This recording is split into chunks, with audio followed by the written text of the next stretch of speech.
So we're going to be talking about different reading strategies that you could use before, during, and after reading. Because what we're really focusing on now is that reading isn't just reading the words, but it's the critical thinking of thinking about what we're reading and actually understanding that. So the way you can start is by generating some background knowledge and doing a picture walk of the book that your child is reading. So students reading picture books definitely do a picture walk to preview the text before they start, but also students who are reading books that are not picture books need to do that as well. Yeah. We're going to start off with talking a little bit about these picture walks. I know that one of our first things is no, please read the words, but the pictures are there for a purpose and to support our students as they are learning to read. And it helps to activate prior knowledge. Now that's what I know coming into my book. What do I already know? It allows us to predict our vocabulary. So we're thinking ahead of time. When we get to a word that maybe is a little bit bigger than we're prepared for, I've already thought about what that word could possibly be because I've been looking in the pictures and because I've activated what I already know about a book. Well, I'm looking and I see a mom and a dad and a baby porcupine, and he's riding in a carriage. And then, oh, they put the baby up there. I'm not sure what that's called. Maybe like a pole. But they think, it looks like they really love their baby. That was just a quick example of what this should look like. But we're making meaning already of what this text is about. I'm not really sure at this point what the story is doing, but I activated my prior knowledge. Then, of course, we do have students who are no longer reading picture books.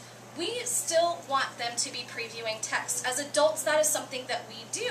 And we're building readers, we're building lifelong readers at this point.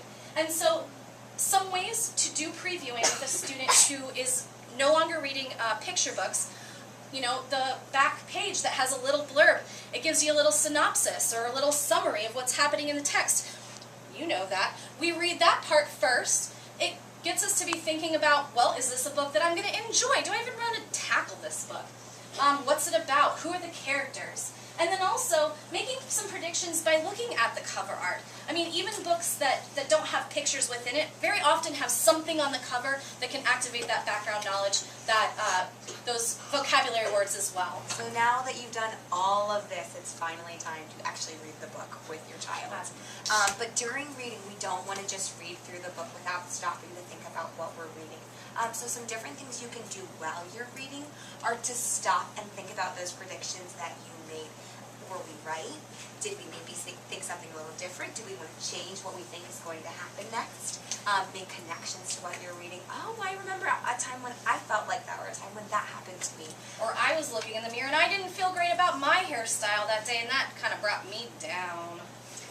We talked a lot about visualizing, creating a mental image of what you're reading, and adjusting that along with the book as it changes. Noticing what the characters do, say, or think. So stopping to say, oh wow, this character said that. That's making me think that, he seems like he's a little bit of a troublemaker. And then thinking about ways to solve the problem in the story as you read about it. Thinking about what that solution might be. Thinking about what you're reading and what you're going to read next. Right. And after you've read the book, that's when it's time to, again, stop and think about what you've read. And so we made it bold. It is so important. We've got to talk about it after the fact. What did we read? What did we learn?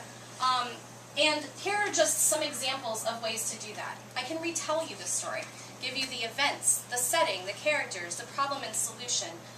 But in a retell, really, it should be in order, sequentially. Those things should not be independent. So when you're doing a retell, we would encourage you to go more towards them telling a story as opposed to who are the characters. What was the setting? That should be built in during that retell. Reflecting on how the story ended. Analyzing the characters. How can you describe that character? Were they grumpy? Were they miserable? Did they change? Did his or her opinions change? And then thinking about, what am I supposed to learn from this? Am I taking anything away that I can now apply to my own life? And we call that the author's message.